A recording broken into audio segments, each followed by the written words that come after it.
শ্রীমদ্ ভগবদ গীতায় শ্রীধর স্বামীর শুভদিনের টিকায় আমরা সপ্তম অধ্যায় জ্ঞান ও বিজ্ঞান যোগ পড়ছি।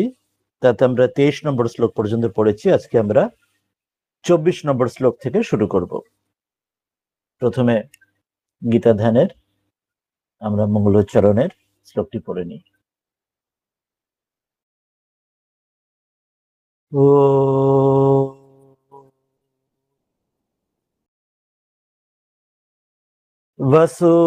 वसुदेवसुतं देवं कंसचाणूरमर्दनं देवकी परमानन्दं कृष्णं वन्दे जगद्गुरुम्। আমরা 24 নম্বর শ্লোকে আজকে আসবো। 7 নম্বর অধ্যায় শ্লোকটি মূল পড়ে তারপর আগের পরে আমরা অংশগুলি ব্যাখ্যায় চলে আসবো শ্রীধর স্বামী टीकाय। এখানে বলছেন যে अपने गुण प्रभाव और स्वरूप को ना जानने के हेतु का कथन। এর আগের শ্লোকগুলি যেগুলো আমরা পড়েছি সেখানে বলেছিলেন যে 4 ধরনের মানুষ তারা ভগবানের ভক্ত হন। বলেছিলেন আর্ত জিজ্ঞাসু, অর্থার্থী, জ্ঞানী। এরপরে বলেছিলেন যে অন্য সকলেও যারা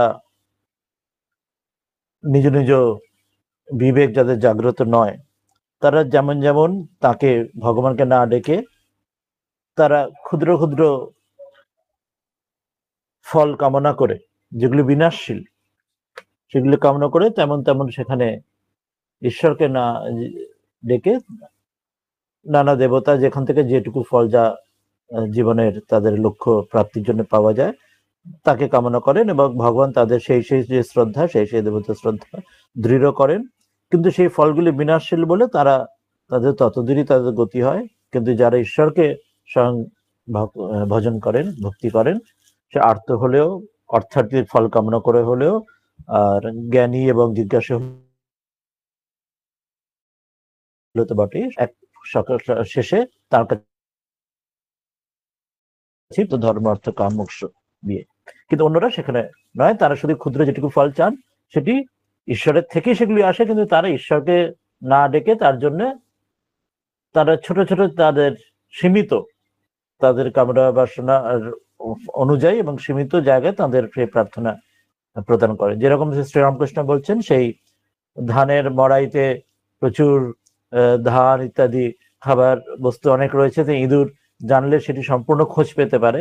কিন্তু ধানের যারা আড়তদাররা তারা একটি ছোট সরাতে একটু অল্প একটু ওই চিনি বা গুড় কিছু রেখে দেয়, তাহলে তারা ইঁদুর জানতে পারে না যে অত কিছু তাদের ধানের সেখানে তাদের খাদ্যবস্তু। তারা শুধু ওই ছোট্ট যেটা সরাতে একটুখানি যেটা খোলা জায়গায় ওই চিনি গুড় বা যা কিছু রইলো, তারা সেইটুকুতেই সন্তুষ্ট থাকে, তারা খোঁজই পায় না অত কিছু আরো বড় কিছু আছে। তো এখানে সেই রকমই বলছে যে যারা ক্ষুদ্র শুধু ফল কামনা করে তারা ওইটুকুতেই আটকে যায়, কিন্তু যারা একমাত্র তাকেই সব বিষয়ে ধরে থাকে, তাদের ফল কামনার জন্য, আর্থিক জন্য, তারা কিন্তু সেগুলি তাদের পূর্ণ ঈশ্বর ইচ্ছা পূর্ণ হলেও তারপরে তারা স্বয়ং তাকেও এই জীবন বা কোনো এক সময় তাকেও স্বয়ং ঈশ্বরকেও প্রাপ্তি হয়। তো সেই জন্য এখানে বলছেন যে অন্য যারা তাকে পায় না বা তার কাছে চায় না বা তাকে জানতে চায় না, তো তাদের সেটি কারণ কি, যে সবাই কেন তাকেই চায় না, অধিকাংশ লোক কেন তাকে না চেয়ে অন্যান্য ক্ষুদ্র ক্ষুদ্র দেবতাদের মতো সেখানে কেন বেশি লোক সেখানে ভিড় করে। খুব অল্প মানুষই, ওই 4 প্রকার মানুষই শুধু তার কাছে চায়, বাকিরা কেন চায় না। সেই শ্লোকটি এই শ্লোক থেকে বলবেন, কয়েকটি শ্লোকে। 24 নম্বরে বলছেন अव्यक्तं व्यक्तिमापन्नं मन्यन्ते माम बुद्धयः परं भावमजानन्तो ममाव्ययमनुत्तमम्। বলছেন যে अव्यक्तं व्यक्तिम आपन्नं मन्यन्ते माम अबुद्धयः परं भावम अजानन्तः मम अव्ययम अनुत्तमम।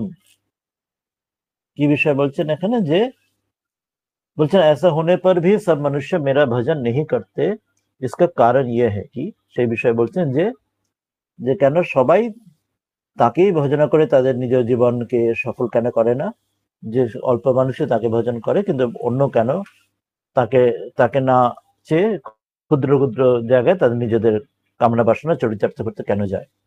বলছেন যে অবুদ্ধয়, যাদের বুদ্ধিহীন বা অল্প বুদ্ধি যে মানুষ, অর্থাৎ বুদ্ধিহীন অর্থাৎ এখানে যে বিবেক বোধ তাদের জাগ্রত হয়নি, তারা মম, তারা আমার, অনুত্তমম, যে অনুত্তম অর্থাৎ আমার যে সর্বোত্তম, যে আমার চরম যে সেই যে ভাব, সেই অব্যয়ম, সেই অবিনাশী, সেই যে পরম ভাবম, সেই পরম অবিনাশী সর্বোত্তম যে আমার ভাবকে তারা, সে অল্প বুদ্ধি মানুষরা, বিবেকহীন মানুষরা, অজানন্তঃ, তারা জানে না, এবং না জেনে কি করে, তারা অব্যক্তম, এবং মন বুদ্ধির ইন্দ্রিয়ে যে পড়ে যে অব্যক্ত, সেই যে আমার আমার যে সেই যে সচ্চিদানন্দ ঘন যে পরমাত্মার যে স্বরূপ, সেই রূপটি তারা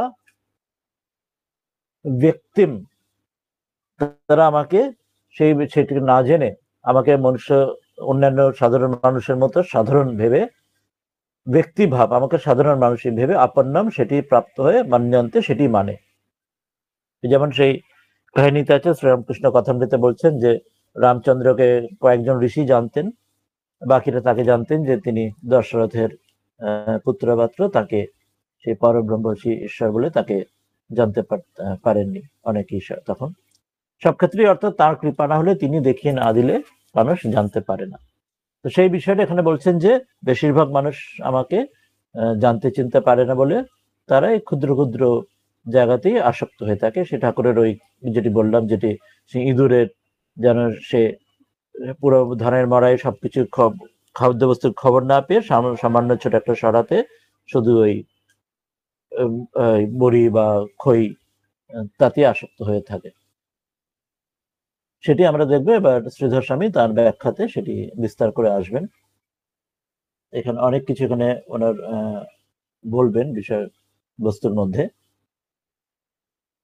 24 নম্বর শ্লোকে এই প্রশ্নটি যাচ্ছে যে ননু চ সমানে প্রয়াসে, সমানে প্রয়াসে অর্থাৎ ননু মানে অর্থাৎ প্রশ্ন, সংশয় যাচ্ছেন, যেন পূর্বপক্ষ অপর একজন যেন প্রশ্ন করছেন, বা যেন অর্জুন যেন প্রশ্ন করছেন যে সমানে প্রয়াসে, বলছেন একই প্রয়াসের কারণ পরিশ্রম, অর্থাৎ বলছেন ভগবানকে ডাকার জন্য আত্মজিজ্ঞাসী অর্থার্থী জ্ঞানী যারা ভগবানকে ডাকে এবং তাদের নিজের ধর্মার্থ কাম মোক্ষের জন্য, সেখানেও তাদের অনেক প্রয়াস করতে হয়। আর অন্য যারা যারা ভগবানকে না ডেকে অন্যান্য দেবদেবীকে, আমরা যেমন আগের দিন উদাহরণ নিয়েছিলাম যে সেই সবকিছুর ওই ঈশ্বরের থেকেই আসে, কিন্তু কেউ কেউ যদি সেখান থেকে ওই গভর্নমেন্টে যেমন অন্যান্য জায়গা থেকে সেই 2 নম্বরই করে বা অসৎ উপায় বা সেইভাবে যদি ব্যবস্থা করেন, কিন্তু সেখানেও তাকে নানা খাটতে তাকে হয়। অর্থাৎ প্রয়াস সব জায়গায় করতে হয়, সহজে বিনা প্রয়াসে, বিনা আয়াসে, বিনা পরিশ্রমে কোনো কিছু প্রাপ্ত হওয়া যায় না। ভগবানের দিকে গেলেও সেখানেও সেখান থেকে সেইভাবেই তাকে জন্য প্রয়াস করে ওই আত্মজিজ্ঞাস, তার যা কিছু ধর্ম অর্থ কাম মোক্ষ সেটাই প্রয়াস পেতে হয়। আবার সেখানে না গিয়ে যদি অন্য কোনো ক্ষুদ্র ক্ষুদ্র দেবতার দ্বারা সেখানেও যদি যেতে হয়, সেখান থেকেও পেতে হলে সেখানেও তাকে প্রয়াস খাটতে হবে। তো বলছে যে প্রয়াস এখানে খাটনি এখানেও রয়েছে, ওখানেও রয়েছে। ওই যেমন সেই ইঁদুরের কাহিনী, আবার সেই ইঁদুরের কাহিনী ধানের মরে মূল জায়গায় গেলেও সেখানে তাকে খাটতে হবে, অথবা যদি ওই ছোট সরার মধ্যে ওটা পেতে যায়, খই পেতে যায়, তার জন্যও তাকে সেই মাটি খুঁড়ে তাকে ওই ধানের মরের মধ্যে ভেতরে ঢুকতে হবে। খাটনি দুটোতেই রয়েছে। বলছেন সমানে প্রয়াসে যখন রয়েছে, তাহলে মহতি যে ফল বিশেষে সত্যি সর্বে অপি কিমিতে দেবান্তরম হিতবা, বলছেন সেটা যদি হয়, যদি ওই প্রয়াসে যে কোনো উভয় পক্ষেই যখন খাটনি রয়েছে, আর সেক্ষেত্রে যে ফল যখন দুটোর মধ্যে আলাদা, একটা তো হচ্ছে ক্ষুদ্র ফল, যে অন্যান্য দেবতাদের ক্ষেত্রে যেমন বলছেন যে আগের দিনে আমরা দেখলাম যে তারা বিনাশশীল, সেই ফলটি ফুরিয়ে যায়, ওই সেই ইঁদুরের ওই সরার ওই খই ফুরিয়ে যাওয়ার মতো। কিন্তু অপরের ক্ষেত্রে, ঈশ্বরের ক্ষেত্রে সে ধানের মড়াই, সে তো যেমন সে তো বিশাল, সে তো কখনো ফুরবেই না যেন। তো সেখানে যখন এত বড় ফলের যখন প্রাপ্তির সম্ভাবনা রয়েছে ফল বিশেষ, তাহলে সর্বে অপি, তাহলে সবাই প্রত্যেকেই কিমিতি কেন তারা দেবতা অন্তরম হিতবা, যে ওই যে দেবতা অর্থাৎ ক্ষুদ্র ক্ষুদ্র দেবতার মাধ্যমে ক্ষুদ্র ফল যারা চেয়েছে ওই ইঁদুরের মতো সরাটা ছেড়ে দিয়ে যে কেন ত্বমেব না ভজন্তি, যে সম্পূর্ণ ধানের মড়াই সম্পূর্ণ সেই আনন্দ বা সেই খাদ্যের যে পেছনে যেমন ইঁদুর যায় না, তো সবাই যেখানে ওরম করে না, তাহলে ওটা হলেই তো ভালো হতো। সেটাই বলছেন যে কারণ খাটনি দুপক্ষই রয়েছে, দুপক্ষেই পরিশ্রম রয়েছে, কিন্তু এক পক্ষে ফলটা অল্প রয়েছে, বিনাশশীল ফল, এই সরার খাদ্য যেন ফুরিয়ে যাবে, আর অন্য পক্ষে রয়েছে সে মহতি ফল, সে হচ্ছে তার অমরত্ব, তাকে ঈশ্বরের তার সেই সচ্চিদানন্দ প্রাপ্তি স্বরূপ বা তার সেই ইষ্টধাম ইষ্টপ্রাপ্তি হবে। তা এটা এত যখন ফলের যখন পার্থক্য, একটাতে বিনাশশীল ফল, অন্যটা অনন্ত পরমানন্দ প্রাপ্তি, তাহলে সবাই তাহলে ওই দিকে কেন দৌড়য় না, সবাই কেন ওই অন্যান্য দেবতা ক্ষুদ্র দেবতাকে ছেড়ে দিয়ে স্বয়ং ঈশ্বরকেই ভজনা করে, তার মধ্যে নিজের ধর্ম অর্থ কাম এবং শেষে মোক্ষ মুক্তি প্রাপ্তির জন্য তাকেই কেন ভজনা করে না সবাই? বেশিরভাগ লোক তাকে ভজনা না করে ছোট ছোট ক্ষুদ্র দেবতাকে কেন ভজনা করে? তো এটির বিষয়ে তিনি এখানে বলছেন যে তত্রাহ अव्यक्तं व्यक्तिमापन्नं मन्यन्ते माम अबुद्धयः परम भावम अजानन्तः मम अव्ययम अनुत्तम। বলছেন অব্যক্তম, অব্যক্ত মানে কি সেটা বলছেন, অব্যক্ত মানে প্রপঞ্চ অতীতম, অর্থাৎ এই সংসারের যেটি ব্যক্ত নয়, যেটি ব্যক্ত সেটি হচ্ছে আমাদের চোখের সামনে দেখতে পাচ্ছি, মূর্ত দেখতে পাচ্ছি, আমরা ইন্দ্রিয় দিয়ে জানতে চিনতে পাচ্ছি, আর যেটি সেটি ব্যক্ত নয় সেটি অব্যক্ত। অর্থাৎ প্রপঞ্চ হচ্ছে এই সংসার যেটি আমরা জগৎকে দেখতে চিনতে পাচ্ছি ইন্দ্রিয় দিয়ে, ধরতে দেখতে শুনতে আমাদের প্রত্যেক ইন্দ্রিয় দিয়ে আমরা এক্সপিরিয়েন্স করছি, জ্ঞান অর্জন করছি, সেটির অতীত যেটি সেটি যে অব্যক্ত, ওই জন্য অব্যক্ত মানে প্রপঞ্চ অতীতম, তার যে অতীত, সেই যে অব্যক্ত বা প্রপঞ্চের বা জগতের অতীত, যে মাম আমাকে, আমি যিনি পরমেশ্বর, যিনি সবকিছু, যেটা ইংরেজিতে বলে ট্রান্সেন্ডেন্ট, ইমানেন্ট অ্যান্ড ট্রান্সেন্ডেন্ট, সবকিছু পারে, সেই যে আমাকে, সেই ব্যক্তি তাকে কি করেন না, মনুষ্য মৎস্য কুর্মাদি ভাবম, তখন আমাকে তারা সেইভাবে ওই আমার সেই যে প্রপঞ্চ অতীত বা আমরা অব্যক্ত ভাব সেটি না বুঝে আমাকে তারা কিভাবে, আমাকে মনুষ্য মৎস্য কুর্মাদি ভাব প্রাপ্ত এরা মনে করে। অর্থাৎ এই জগতের মধ্যে আমরা যদি দশাবতারের দিক দিয়েও ভাবি, সেখানে মৎস্য অবতার, কুর্ম অবতার, আর বাকি অনেক অবতারা যারা মনুষ্য রূপে রয়েছেন, তো অর্থাৎ কিন্তু যারা তাকে জানছে না বুঝছে না, তারা তাকে এই মৎস্য বা কুর্মকে জাস্ট মৎস্য কুর্ম হিসেবে দেখবে, সেখানে পরমেশ্বর যেখানে রয়েছে বলে দেখবে না, বা মানুষকেও যেখানে যেখানে পরমেশ্বর অবতার রয়েছেন তাকেও সেই রূপে দেখবে না, তারা এক সাধারণ মানুষ রূপে দেখবে। সেটা এই অর্থে রইল। একটা হচ্ছে আমরা যেটা বললাম যে এই সাকার ব্যক্ত মূর্ত রূপে রইল। আর একটা কি ভাব আছে যেখানে বলছেন যে সেভাবে পারেও, যে জগৎকে যেমন সায়েন্টিস্টদের চোখে যদি আমরা আজকের দিনে দেখি, সায়েন্টিস্টরা এই জগৎকে তারা পুরোটাই ভাবেন যে তাদের যা তত্ত্ব, যে জগতের চৈতন্য শক্তি কিছু নেই, পুরোটা হচ্ছে মেটেরিয়াল, পুরোটা মেটেরিয়ালিস্টিক তাদের বক্তব্য।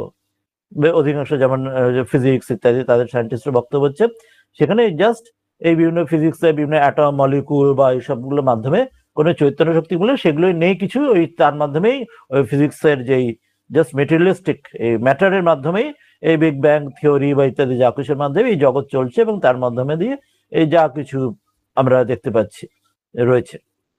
কিন্তু তার আড়ালে যেটা আমাদের সনাতন পরম্পরা বলে যে না, যে শুধু ম্যাটারই সব নয়, তার পেছনে আসলে স্বয়ং চৈতন্য শক্তি তিনি রয়েছেন, তিনি এই ঈশ্বরকে, যদিও তাকে ধরাছোঁয়ার বাইরে, তিনি তাকে ইন্দ্রিয় গ্রাহ্য তিনি নন, কিন্তু আসলে তিনিই রয়েছেন বলে তিনি এই সকলের মধ্যে দিয়ে তিনি কাজ করছেন। এই যেসব ম্যাটার আমরা দেখছি, মলিকুল দেখছি বা অন্যান্য যা কিছু আমরা জড় বস্তু তাদেরকে দেখছি, বা অন্যান্য জীব যা কিছু দেখছি, মনুষ্য জীবজন্তু দেখছি, সকলের মধ্যে কিন্তু আসলে তিনিই রয়েছেন। তিনি রয়েছেন বললেই এই সকল কিছু অন্যান্য ম্যাটার, অন্যান্য জীবজন্তু, মনুষ্য, উদ্ভিদ, বস্তু ইত্যাদি কাজ করছে, তারা এই শক্তিতে চলছে, ঈশ্বরের শক্তিতে চলছে। ঠাকুর যেমন তিনি দেখছেন যে সকলের মধ্যে যেন সেই ঈশ্বরের তাদের জোরে রয়েছে বলছেন, বা দেখছেন সবার মধ্যে যেন তিনি ঈশ্বরই যেন উকি মারছেন যেন সবকিছুর মধ্যে, সে জড়বস্তুর মধ্যেও তাই, কোথাও প্রকাশ কম বেশি হতে পারে, শক্তির কম বেশি হতে পারে, কিন্তু সকল কিছুর মধ্যে সে একই চৈতন্য শক্তি রয়েছে। চৈতন্য শক্তির জোরেই যা কিছু সব চলছে, এই যা কিছু জগৎ চলছে। আমাদের উপনিষদেও যেমন রয়েছে সূর্য চন্দ্র, সেখান থেকেও তারা যা কিছু তাদের যে কিরণ দিচ্ছে, তারা যে নিজ নিজ কক্ষে ঘুরছে, সবকিছুর পেছনে কিন্তু ঈশ্বরের শক্তি রয়েছে। সেই চৈতন্য শক্তির জোরেই বাকি জড় এবং এই জীব জগৎ চলছে।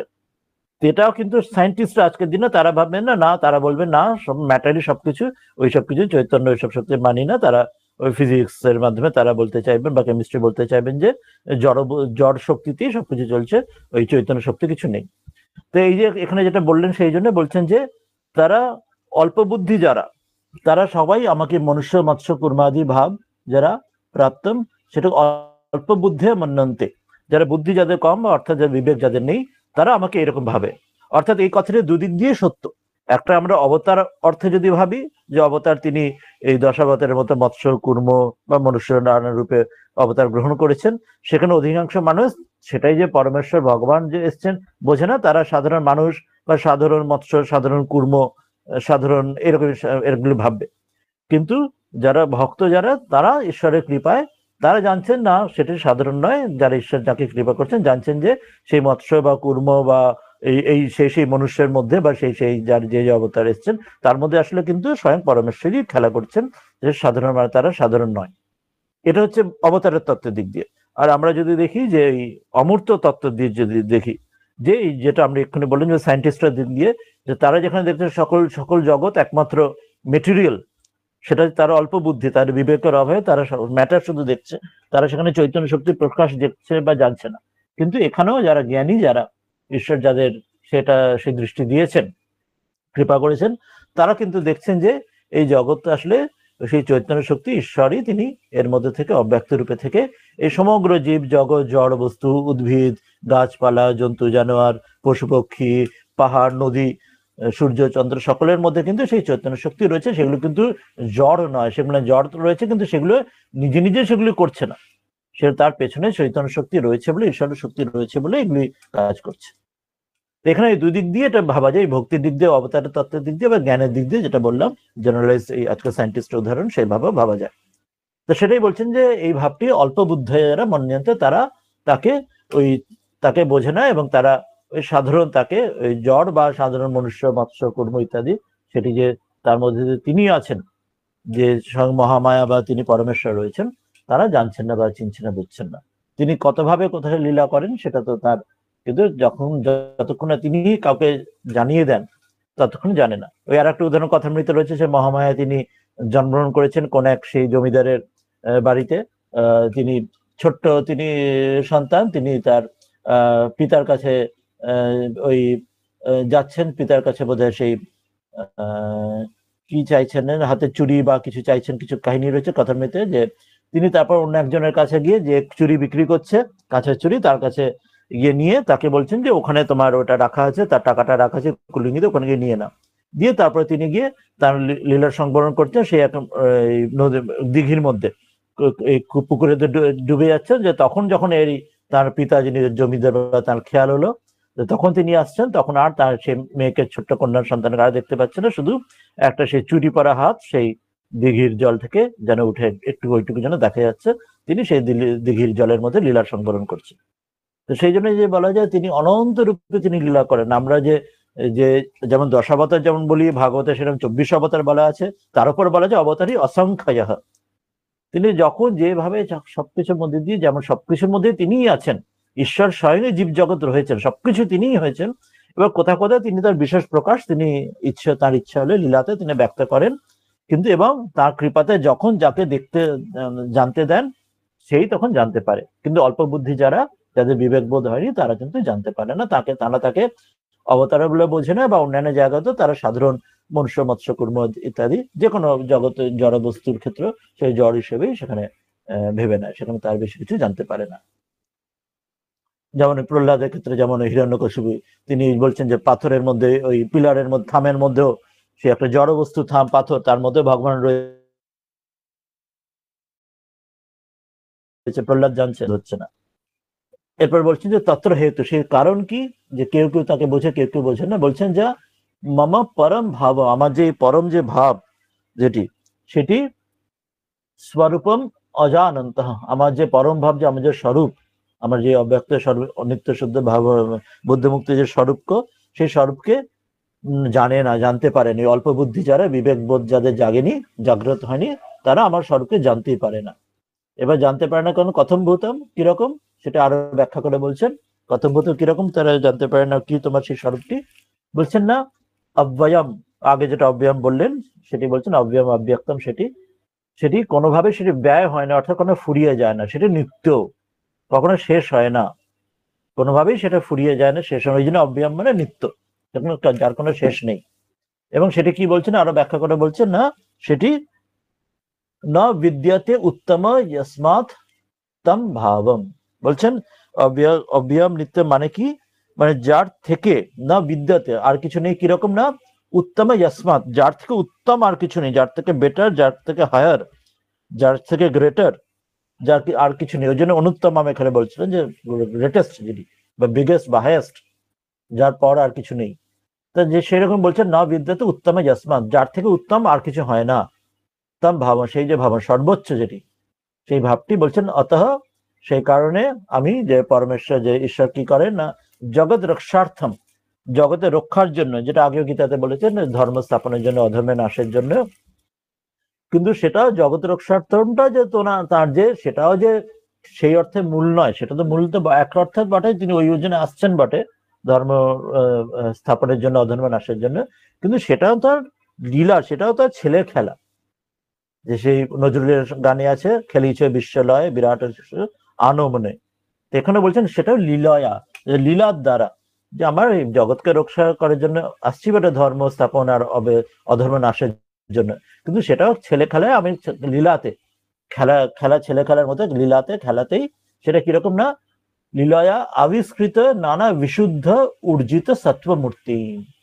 লীলার দ্বারা আমি যেন আবিষ্কৃত মানে আমি প্রকট করি, অর্থাৎ আমি আবিষ্কার করি মানে আমি তাকে নিয়ে আসি, সেইভাবে আমি নিজেকে মূর্ত করি এক একটা এক সময় লীলাতে নানা রূপে, যেমন মৎস্য কুর্ম আদি বা ওই মনুষ্য আদি, বা এছাড়াও সেটা ছাড়াও যেরকম বলা হলো 24 অবতার অসংখ্য, ওই যেটা কাহিনী বললাম যে ওই যেটা শ্রীরামকৃষ্ণ বলছেন কথামৃতে, সে মৃন্ময়তে মহামায়া তিনি ওই জাস্ট ওই কাঁচের চুরি পরে তার কাছে বাবা পিতার থেকে তিনি বিদায় নিলেন নদীর দিঘিতে ডুবে গিয়ে। তো সেটা বলছে তিনি নানা অনন্ত লীলাতে তিনি জাস্ট খেলা করার জন্য যেন তিনি আবিষ্কৃত, মানে এক একটা আবিষ্কার মানে ডিসকভার, অর্থাৎ আমি যেন আনকভার করি আমার যে অনন্ত আমার যে এক একটা রূপ, সে কোনো একটা রূপ, সেটা নানা সবগুলো বিশুদ্ধ উর্জিত সত্য মূর্তি, যে বিশুদ্ধ অত্যন্ত বিশুদ্ধ, এবং আমার যে সেই দ্বারা আমি তৈরি করি, যা প্রকট করি নানা শুদ্ধ সত্য নানা মূর্তি, যখন যেভাবে আমার ইচ্ছা হয় লীলাতে খেলার ছলে ইচ্ছা, এবং সেই খেলার ছলে আমি জগৎকে রক্ষা করি, এবং মাং পরমেশ্বরম চ, এবং আমি সেই পরমেশ্বর তার দ্বারা কি করি না চ স্বকর্ম নির্মিত ভৌতিক দেহম চ, এবং আমি এইভাবে এটা সেটা করি। আর অন্য যারা অন্য অর্থাৎ যারা স্বকর্মে নিজ নিজ কর্ম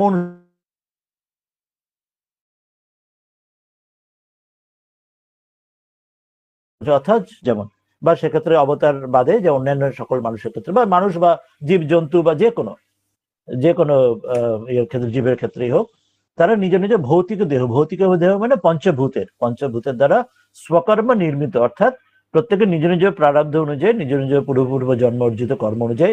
আমরা জানি যে দেবতাও সেটা আমরা বলা হয় দেবতা এক একটা স্থান বা একটা পদ মাত্র, ঠিক যেমন গভর্নমেন্টে যেমন মিনিস্টার হয় 5 বছর পরে আবার সেই ইলেকশন হলো, আবার সেই মিনিস্টার অন্য পদটা রইলো, কিন্তু সেই মানুষগুলি পাল্টে গেল, অন্য পার্টি হলো বা অন্য লোক মিনিস্টার হলো। তো সেরকম বলছে নিজ নিজ কর্ম অনুযায়ী ভৌতিক দেহ, যেমন দেবতাদের ক্ষেত্রেও তাই, তারও নিজ নিজ কর্ম অনুযায়ী তারা নিজের পঞ্চভূতের তাদের একটা দেহ তৈরি করে, তারা সেই অন্যান্য যে দেবতা অন্তরম, যে অপর যেসব দেবতারা, তারা নিজ নিজ প্রার্থ বসে, নিজ নিজ কর্ম বসে, তারা সেই দেবতা তারা নিজের শরীর তৈরি করেন, এবার তাদের থেকে সেই দেবতা অন্তরম, সে অন্যান্য যে দেবতারা অন্তরম, তাদের থেকে অন্তরে সমম পশ্যন্তঃ মন্দমতহ, যারা মন্দমতি, যারা যাদের বুদ্ধি কম, ওই যেটা বললেন অল্প বুদ্ধি যারা, যাদের বিবেকের অভাব, তারা ভুল করে আমাকে, আমি যে বিশুদ্ধ সত্য দ্বারা শুদ্ধ সত্য মূর্তি, যেটা আগে বললেন যে আমি লীলাচ্ছলে আমি জগৎ রক্ষার জন্য আমি যে আসি স্বয়ং, আর অন্যান্য দেবতার সঙ্গে এটা পার্থক্য, অন্যান্য তারা কিন্তু তারা লীলাচ্ছলরম আসে না, তারা কিন্তু নিজ নিজ কর্ম অনুযায়ী তারা এক একটা পদ প্রাপ্তি হচ্ছে তাদের, তাদের ভৌতিক পঞ্চভূত দেহ, এবং যতক্ষণ তারা সেই তাদের কর্ম যা তাদের থাকবে সেই অনুযায়ী সেই পদটি প্রাপ্ত হবে, এবং সেই পদে তারা, যেমন ইন্দ্র তো যে একটা রাজত্ব, সেটা একটা পদ, সেই তার ওটা কর্ম ফুরিয়ে গেলে তখন সেই জন্য ইন্দ্র ভয় পান যে অন্য কেউ তার জায়গা থেকে নিয়ে নেবেন বলে। তো সেরকম বলছেন, কিন্তু সাধারণ যারা মন্দমতির মানুষ, সাধারণ মানুষরা যারা অল্প বুদ্ধি, যাদের যাদের বিবেকের অভাব, তারা দুটোই এক বরাবর মনে করে নেয়। ঠাকুর ওই জন্য বলছেন বাইরে থেকে দেখতে যে সব ওই ইয়েগুলো একই, ওই যেমন পিঠে পুলি যেমন তৈরি করে, কিন্তু কারের ভেতরে কলাইয়ের পৌ, কারের ভেতরে নারকেলের পুর, কারের ভেতরে কলাইয়ের পুর, বাইরে থেকে একই রকম দেখতে লাগে, কিন্তু ভেতরে সব আলাদা। অর্থাৎ কেউ একটা ওরম উন্নত, কেউ একটা উন্নত নয়। তো সেখানে বলছেন যে যখন ঈশ্বর স্বয়ং এরম লীলা করেন, তো তার মধ্যে বিশুদ্ধ সত্য মূর্তি থাকে, কিন্তু অপর যারা রয়েছেন তারা কিন্তু নিজ নিজ প্রারব্ধ বসে, নিজ নিজ কর্মের বসে তারা সেই রকম শরীর তারা তৈরি করেন। কিন্তু মন্দ মতি যাদের, যাদের বুদ্ধি নেই, যারা অল্প বুদ্ধি, যাদের বিবেক হয়নি, তারা সব ওই বরাবর মনে করে না, যদিও ভেতরে কলায় পুর আর ওই নারকেলের পুর আলাদা হয়, কিন্তু বাইরেটা দেখে তারা সবই একই রকম মনে করে। মন্দ মতে মাম ন অতীব অদ্রিয়ন্তে। তো তারা কি করে, সেই জন্য তারা বোঝে না, তারা মন্দমতি, তাদের বিবেকের অভাবে এটা যে আলাদা, তিনি যে স্বয়ং বিশুদ্ধ শুদ্ধ সত্য যে অবতার, তিনি ভগবান, তার মধ্যে দিয়ে লীলা করছেন, আর অন্যরা হচ্ছে সাধারণ যারা তার নিজ কর্মবশে তারা এক একটা পোস্ট পেয়েছে, তারা না বুঝে তারা মাম ন অতীব আদ্রিয়ন্তে, ফলে আমাকে অতীব ন আদ্রিয়ন্তে, অর্থাৎ আমাকে সেইভাবে আদর করে না, অর্থাৎ আমাকে সমাদর করে না। তারা আমাকে সবার সঙ্গে সমান মনে করে বলে তারা আমাকে সেইভাবে ভজন পূজন ভক্তি করে না। না অতীব আদ্রিয়ন্ত, আমাকে আদর করে না অতীব, বিশেষভাবে, অতীব মানে বিশেষভাবে যে আদর করে না, তাদের থেকে বেশি আমাদেরকে, আমার প্রতি তাদের টান দেখায় না। তারা আমাদেরকে ও এটা এরকম, ওটা এরকম করলেই হবে, ওরকম কিছু করার দরকার নেই ইত্যাদি এরকম ভাবে। ফলে সেই জন্য তাদের কি হয়, প্রত্যুত ক্ষিপ্র ফলং দেবতা অন্তরম এব ভজন্তি। কারণ কি হয় যে অন্যান্য যে দেবতারা, যে অন্তরম এব, তারা কিন্তু প্রত্যুত ক্ষিপ্র ফলং ভজন্তি, তারা খুব তাড়াতাড়ি তাদের ফলটা দিয়ে দিতে পারে, মানে তারা খুব লিমিটেড, তারা চাইছে তো তাদের, ওই যেমন বলা হলো সেই ইঁদুর হচ্ছে সেই সরাতের সামনেই, ওটা সামনের দিকটা রেখে দেয়, সেখানে খুব সহজেই সেটা ওই সরাতে ওই খই পেয়ে গেল, কিন্তু অতটা ভেতরে ঢুকে যে সম্পূর্ণ ধানের মাড়ে অত কিছু পাবে, তা সেটার জন্য তারা খাটতে চায় না। তারা ওই যেটা যেখানে সহজে এটা পেয়ে যায়, সহজে কিস্তি মাছ যেটা বলা হয়, তারা সেটার পেছনেই লোকে দৌড়ে। সব ক্ষেত্রেই লোকের, সাধারণ মানুষের তাই চায়, যে না খেটে না করে, যে সহজে কেউ যদি পাইয়ে দেয়, করিয়ে দেয়, যে ঘুষ দিয়ে হোক, দুরম্বরি করে হোক, যে করে হোক, তো সেটাই সকল সাধারণ মানুষ ওটা দিকে দৌড়য়। সেই জন্য তারা ওই জন্য উক্ত প্রকারে না, সেই জন্য তারা ওই রকম উক্ত প্রকার মানে আগের যেটা বলা হলো অন্তবৎ ফলম প্রাপ্নুবন্তি, তাদের ওই জন্য যে ফল পায় অন্য দেবতাদের কাছে ওই তাড়াতাড়ি ফল পেয়ে যায় বটে, তারা ওইরকম অল্প জিনিসের পেছনে দৌড়ে বলে তাদের দৃষ্টি, ওই জন্য ঠাকুর বলছেন কলকাতার লোকগুলো সব নিম্ন দৃষ্টি, দেখছি ঊর্ধ্ব দৃষ্টি নয়। যেন নরেনকে দেখে বলছেন যে কলকাতার মধ্যে এমন ঊর্ধ্ব শুদ্ধ সত্য মানুষ কি করে এলেন। তো সেটাই বলছেন, বেশিরভাগ মানুষ কিন্তু নিম্ন দৃষ্টি তারা, আর তার অন্তপাত ওইরকম যে ফল ফুরিয়ে যায় খুব সহজে ওই পেয়ে ওই কোনো রকমে ওইটাই তারা চায়, তারা খুব উচ্চ, তারা কিছু বড় কিছু মহৎ কিছু তারা চায় না, এবং তারা ওই ক্ষুদ্রতেই সন্তুষ্ট থাকে, ওখানে কিন্তু সেটা তাদের ওই চক্রের জন্ম মৃত্যু চক্রের মধ্যে পড়ে যায়। তো এই শ্লোকটা তো অনেক বড় করে উনি অনেক কিছু বিস্তার করে বললেন, এরপর তার কারণটা বলবেন। তেষাং স্ব অজ্ঞানে হেতু মাহ, বলছেন যে তারা যে মানে যারা এরম মূর্খ বা যারা অজ্ঞান, যারা ওই বিবেকের অভাব, তারা কেন, তাদের কারণ কি, তাদের ওই যে অজ্ঞানটা, তারা পরমেশ্বরকে তারা কেন জানতে পারে না, তারা দৃষ্টি কেন নিম্ন দৃষ্টি হয়, তারা কেন ঊর্ধ্ব দৃষ্টি হয় না, বা তারা কেন বিবেকের জাগ্রত হয়ে তাকেই চায় না, তারা কেন ওইটুকুর মধ্যে আটকে থাকে, তাকে ঈশ্বরকে চিনতে জানতে কেন পারে না, সেটি এখানে বলছেন এই 25 নম্বর শ্লোকে। এই দু তিনটে পরপর তিনটি শ্লোক খুব মানে একটু গভীর ভাবে বিস্তারে একটু বলেছেন, ওই জন্য একটু সময় সাপেক্ষ। 25-এ বলছেন কারণটি, বলছেন নাহং প্রকাশ সর্বস্য যোগ মায়া সমাবৃতঃ মূঢ়য়ং নাভিজানাতি লোক মামজমব্যয়ম। বলছেন যে না অহম প্রকাশঃ সর্বস্য योगो माया समवृतः मूढ़ः अयम न अभिजानाति लोकः माम अजम अव्ययम। সেটাই বলছে যে কেন তারা জানতে পারে। আগেরটাতে বললেন যে কারা আমাকে জানতে পারে না, অল্প বুদ্ধির লোকরা। এখন এই শ্লোকে বলছেন কেন তারা আমাকে জানতে পারে না, অল্প বুদ্ধির লোকরা। বলছেন যোগমায়া, যে নিজের যোগমায়ার দ্বারা সমাবৃত, তার মধ্যে লুকিয়ে থেকে, যেন সেই রাজা যেন ছদ্মবেশে আসার মতো। আমি সর্বস্ব, সবার প্রকাশ, প্রত্যক্ষ প্রকাশন, সবার সামনে আমি না, আমি হই না। অর্থাৎ রাজা ছদ্মবেশে তার নিজের রাজত্ব দেখার মতো আমাকে সবাই চিনতে জানতে পারে না। অয়ম, এটি কি না, মূঢ় যারা, অজ্ঞানী যারা, মূঢ় যারা, বোকা অজ্ঞানী যারা, সেই লোক, সেই সব জনসমুদায়রা আমাকে, আমার যে মাম, আমার যে অজম, আমার যে জন্মরহিত, আমার যে অব্যয়ম, আমার যে অবিনাশী পরমেশ্বরের যে স্বরূপ, ন অভিজানাতি, আমার সেই স্বরূপকে আমরা সে জানতে চিনতেই তারা পারে না, আমার যে সেই স্বরূপকে। কেন? তো অর্থাৎ বলছেন তাহলে যোগমায়ের দ্বারা ঢাকা, আমি ঢেকে রাখি, আমি লুকিয়ে রাখি নিজেকে। এবার বলছেন যে তেসাম স্বাজ্ঞান হেতু মাহ, সে তাদের, সে অল্প বুদ্ধি লোকেদের, যে বিবেকহীন লোকেদের, মূঢ় লোকেদের, তাদের যে অজ্ঞান, সে অজ্ঞানের কারণটা কি, তারা কেন জানতে পারে না, সেটি এই শ্লোকে বলছেন যে নাহং প্রকাশ সর্বস্ব যোগ মায়া সমাবৃত মূঢ় অয়ং নাভিজানাতি লোক মাম অজম অব্যয়ম। বলছেন সর্বস্ব লোকস্য, সব লোকের মধ্যে, সমস্ত লোকেদের নিকট, যে আমি না অহং প্রকাশ, আমি কিন্তু সমগ্র জগতের কাছে আমি কিন্তু প্রকাশ হই না, প্রকট না ভবামি, আমি কিন্তু সবার কাছে প্রকট হই না, সকলে কিন্তু আমাকে চিনতে জানতে পারে না। কেন পারে না? কিন্তু কাদের পারে, প্রথমে সেটা বলে দিচ্ছে। কিন্তু মদ ভক্তানাম এব, আমার যারা ভক্ত তাদের কাছে কিন্তু আমি প্রকটিত, তারা চিনতে আমাকে জানতে পারে। ভক্তের উপাকে সেটা তো আগে বলেছেন, পরে বলবেন, যে আগে সেটা বলেছেন যে ধর্মের সেই এই পথে, যে আস্তিক ধর্ম শাস্ত্র বিহিত পথে গিয়ে সেভাবে ঈশ্বর অর্পণ বুদ্ধিতে করে চিত্তশুদ্ধি যখন হতে থাকে কর্মের মাধ্যমে, তখন ধীরে ধীরে তার ভক্তি জাগে, সে ঈশ্বরকে ভালোবাসতে, তাকে ভক্তি করতে শেখে, জানে। ধীরে ধীরে, রাতারাতি হয় না, ধীরে ধীরে অনুরাগ তৈরি হতে থাকে। তো বলছেন সেই জন্য একমাত্র আমার ভক্তরাও কিন্তু আমাকে চিনতে জানতে পারে, কিন্তু সবার কাছে আমি প্রকট আমি হই না, সবাই আমাকে চিনতে জানতে পারেই না। কেন না সেটা এবার বলছেন, ইয়তঃ যোগ মায়া, যোগ মায়ার দ্বারা সমাবৃত, যোগ মায়ার দ্বারা আমি ঢাকা থাকি, আমি নিজেকে ঢেকে রাখি যোগ মায়ার দ্বারা। এবার যোগ মায়া কি সেটি এখানে বলছেন,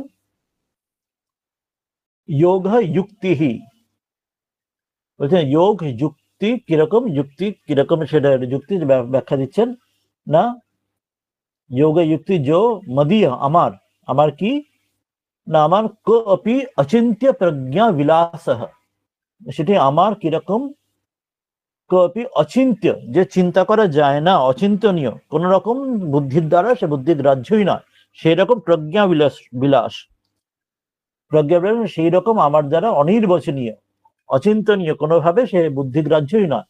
কেউ ওই থিওরিটিক্যাল বুদ্ধির দ্বারা তাকে চিনতে জানতে পারেই না, যতক্ষণে তিনি তাকে বুঝিয়ে না দেন।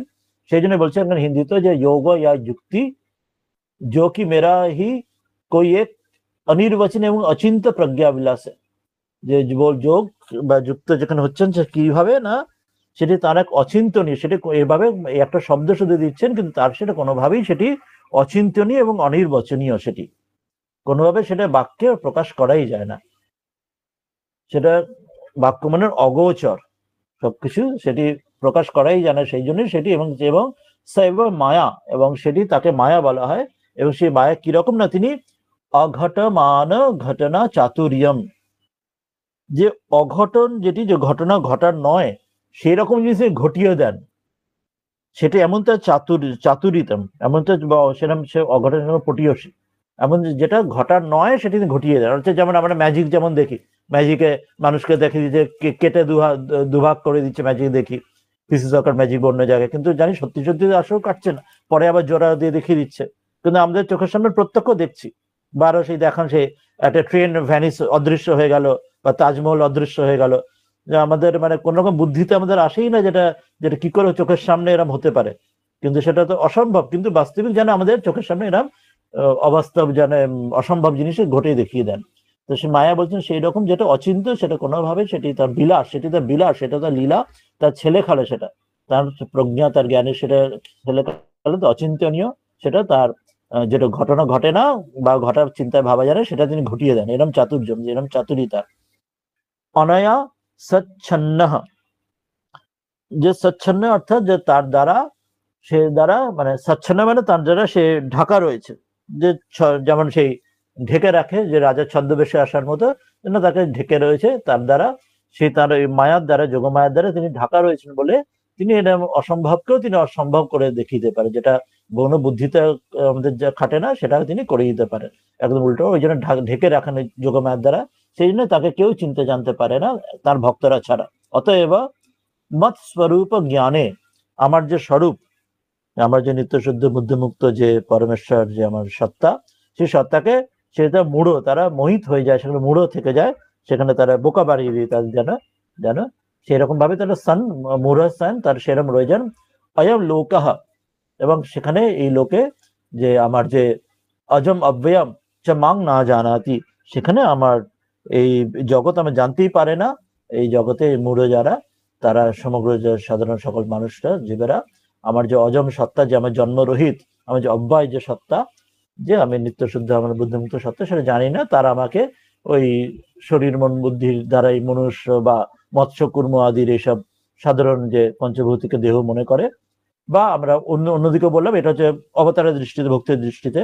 জ্ঞানের দৃষ্টিতে যেটা বললাম যে সায়েন্টিস্টরা মনে করে যে এই জগতে শুধু মেটেরিয়াল ম্যাটারের দ্বারাই চলছে, কোনো চৈতন্য শক্তি নেই, তারা কিছুতেই তারা বুঝতেই পারে না যে আসলে চৈতন্য শক্তি তার সকলের পেছনে রয়েছে না বলেই এই ম্যাটারগুলি নিজ নিজ কাজ করছে, কিন্তু তারা জানতেই পারে না, কেউ জানতে পারে না।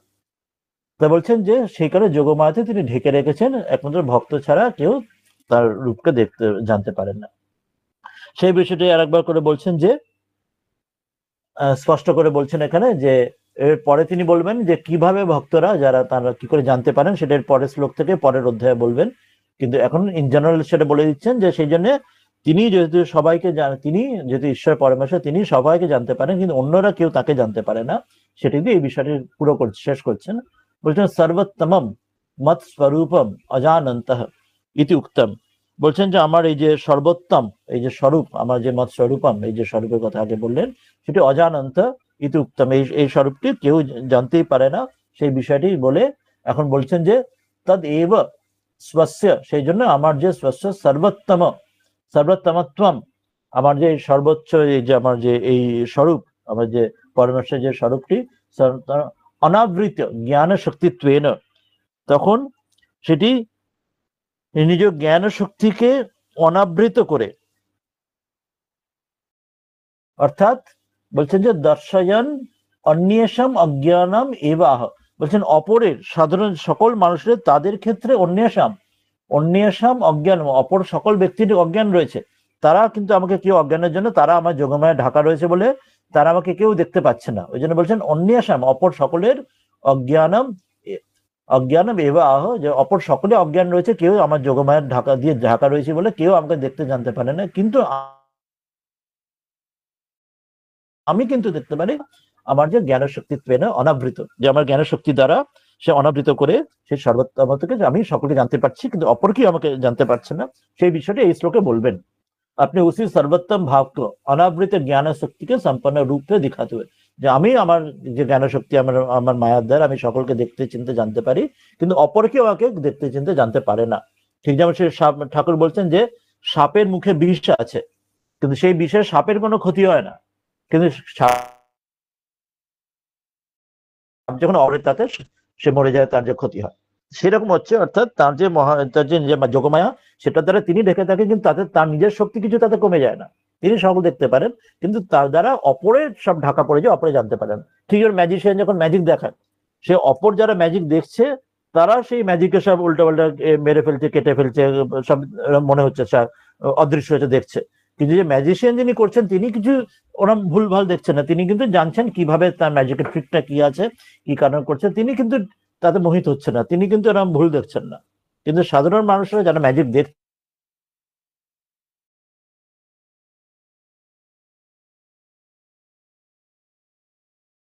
তিনি বলছেন এই বিষয়টি শেষ করবেন যে আপনি সর্বজ্ঞতা কা কথন, যে আমি যে সর্বজ্ঞ বলে ওই সাপের মুখে বিষ থাকার মতো, যে সেই সাপের ক্ষতি হয় না, কিন্তু অপরকে তিনি সেটা কাটতে পারে, সেটাই বলছেন। বেদাহম সমতি তানি বর্তমানানি চার্জুন ভবিষ্যাণি চ ভূতানি মাংতু বেদ ন কশ্চন, বলছেন वेद अहम समतीतानि वर्तमानानि च अर्जुन भविष्याणि च भूतानि माम तु वेद न कश्चन।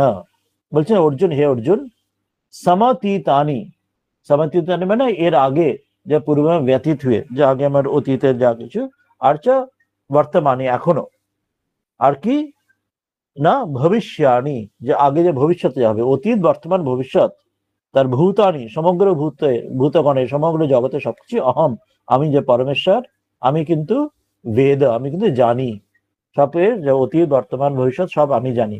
তু পরন্তু কিন্তু মাম আমাকে, কশ্চন কেউ কিন্তু আমাকে, না বেদ কেউ কিন্তু আমাকে জানে না।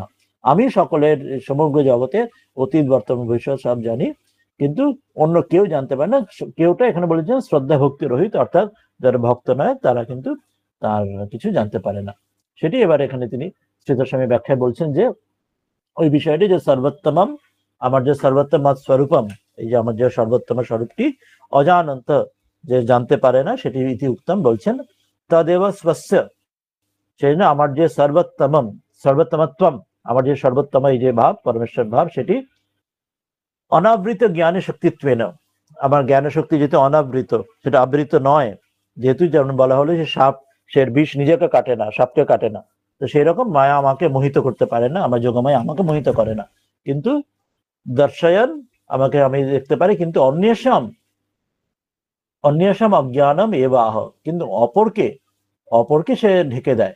अपनी उसी सर्वोत्तम भाव को अनावृत ज्ञान शक्ति संपन्न रूप में दिखाते हुए कहते हैं कि दूसरे को मेरे स्वरूप को ज्ञान नहीं होता है। যে অপরে আমার যে মায়ার দ্বারা মোহিত, যোগমায়ার দ্বারা মোহিত হয়ে অপরে আমাকে জানতে পারে না, কিন্তু আমি সকলকে জানতে পারি। বেদাহম সমতীতানি বর্তমানানি চ অর্জুন ভবিষ্যাণি চ ভূতানি মাং তু বেদ ন কশ্চন। বলছে সমতীতানি বিনষ্টানি, যে সমতীতা মানে অতীতে, অতীতে যে হয়ে গেছে, যেটা বিনষ্ট হয়ে গেছে, যে ফুরিয়ে গেছে যেগুলি, সেগুলি অর্থাৎ অতীতকাল।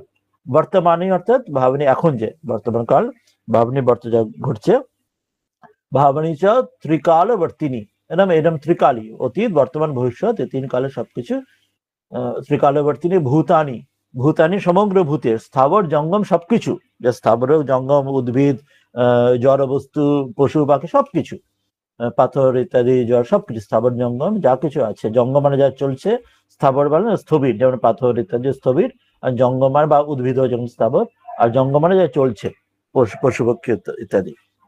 তো সেগুলি সর্বাণী অহং বেদ, সকলকে আমি কিন্তু জানি, তার অতীত বর্তমান ভবিষ্যৎ সব জানি। বেদ মানে জানা আমি, কিরকম না মায়া আশ্রয়ত্বাৎ, যে মায়ার আশ্রয় আমি, যেহেতু মায়ের অধিষ্ঠান আমি, সেই জন্যে মায়ের অধিষ্ঠান আমি বলে, সেই জন্য আমি সবকিছু জানতে পারি।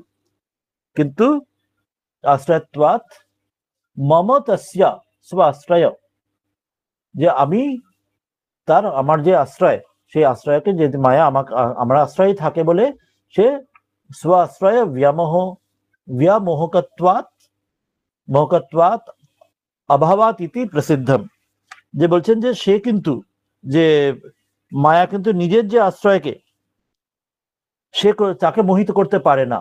ওই যেটা আমরা উদাহরণ দিলাম, সেই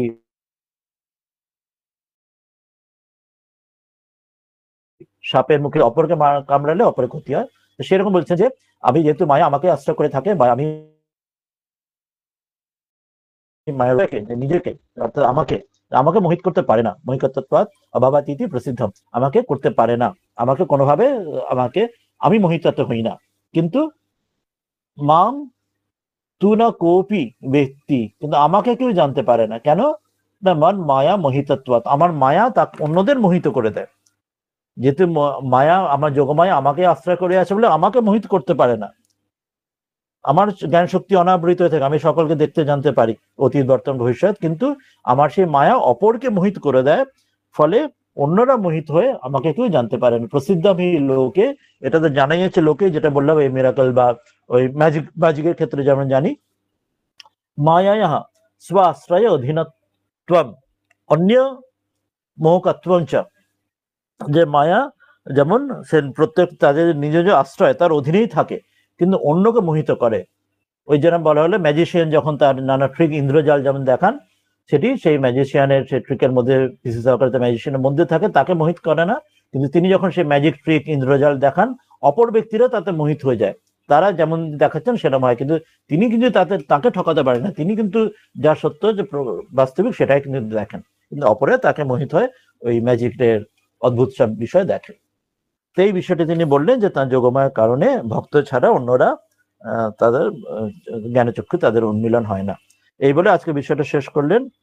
পরের দিনে পরের বিষয়গুলি হবে, যে এটা তিনি কি কারণে সেটি হয়, আর তারা কেন আর ওই তাদের কামনা বাসনার জন্য কেন তারা ডুবে যায়, যেটা থেকে সাবধান হবার জন্য বলবেন পরের দিন।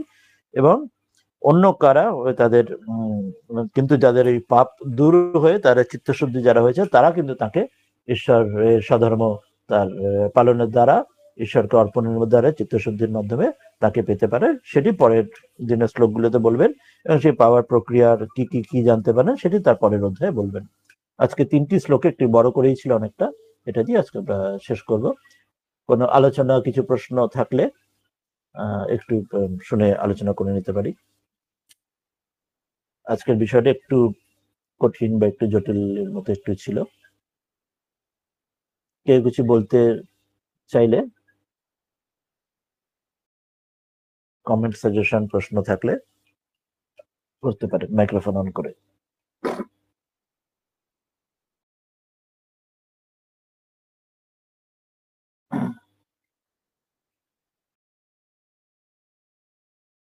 কেউ কিছু কিছু বলবেন, বা এর আগের ক্লাসের বা আজকের বিষয় সংক্রান্ত কোনো অংশ।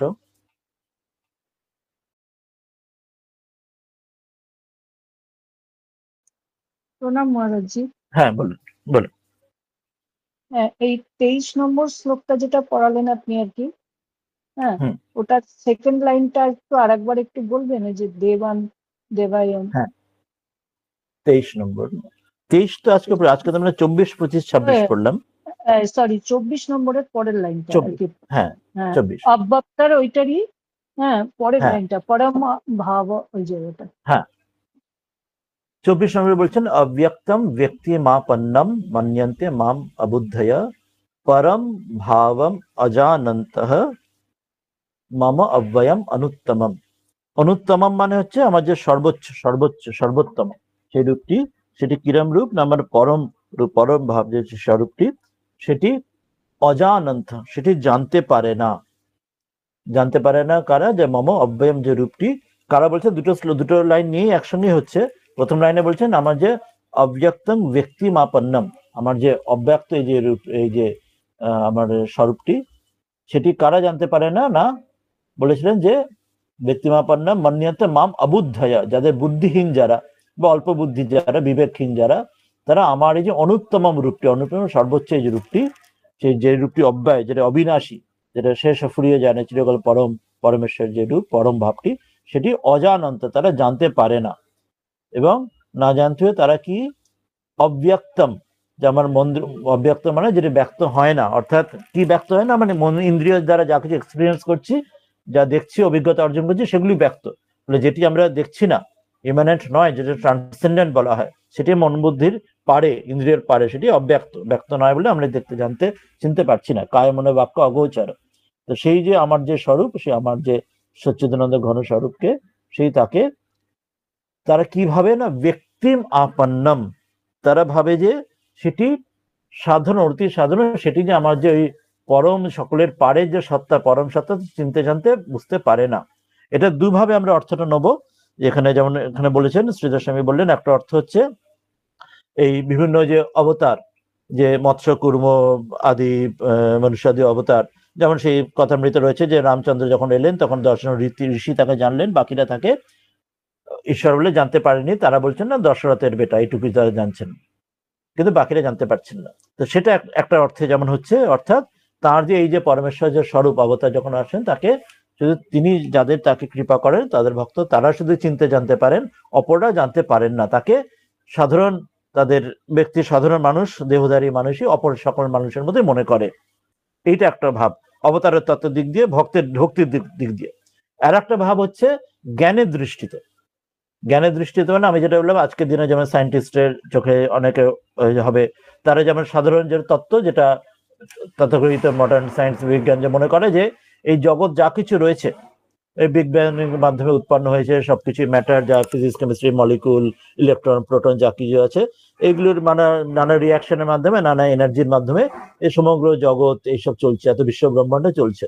এর পেছনে যে কোনো চৈতন্য সত্তা যে রয়েছে সেটা তারা কিন্তু জানতে বুঝতে পারে না, স্বীকার করে না, তারা ওইসব মানেই না। তারা বলে না এই জগৎটা পুরোপুরি মেটেরিয়াল, এবং সেই ম্যাটার থেকেই যে এই প্রাণ যে সৃষ্টি হচ্ছে পরের থেকে, অ্যামিবা থেকে তারপরে মানুষ যা কিছু, তার বলে ওই আগে ম্যাটার আগে ছিল, সেখান থেকে পরবর্তীকালে এই কনসাসনেস এসেছে, যে এই প্রাণ যা কিছু এইসব প্রাণী উৎপন্ন হয়েছে, আগে ম্যাটারটাই আসল মূল, সেটাই সবকিছুর মূল উৎস।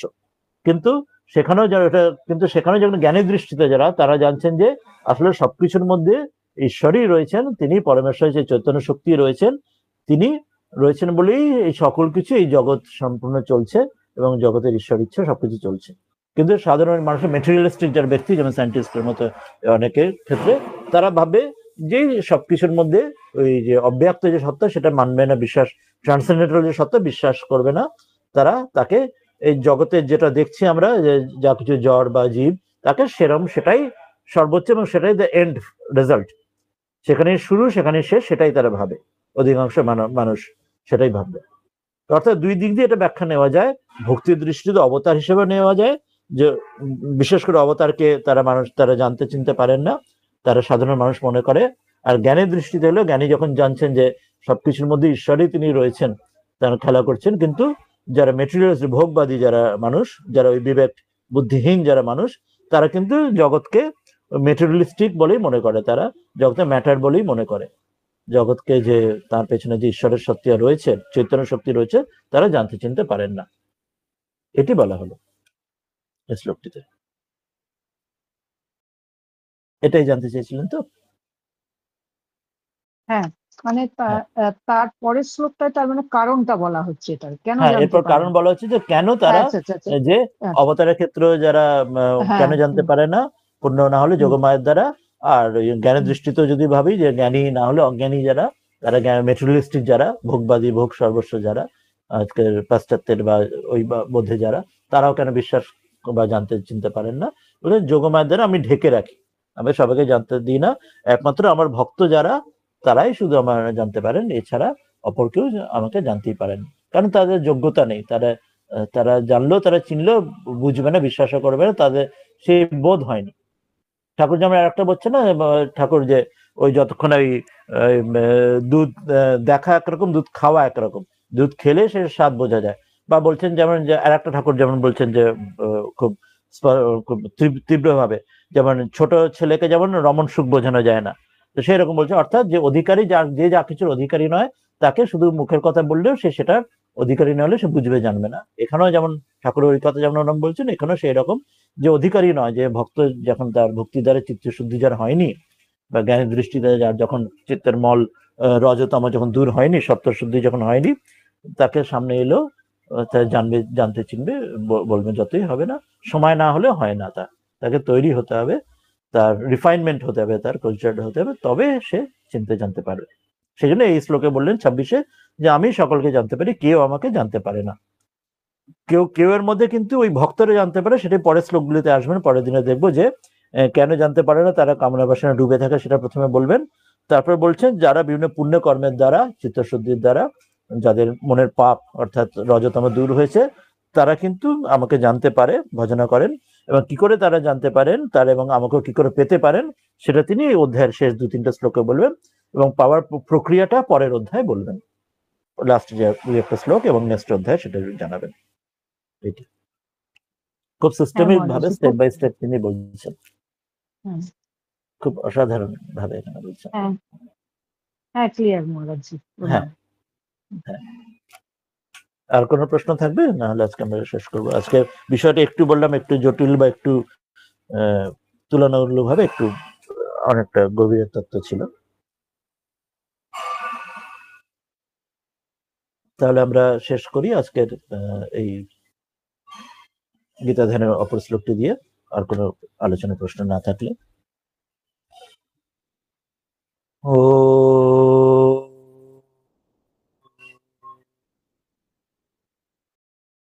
मूकं करोति वाचालं पङ्गुं लङ्घयते गिरिं यत्कृपातमहं वन्दे परमानन्दमाधवम्।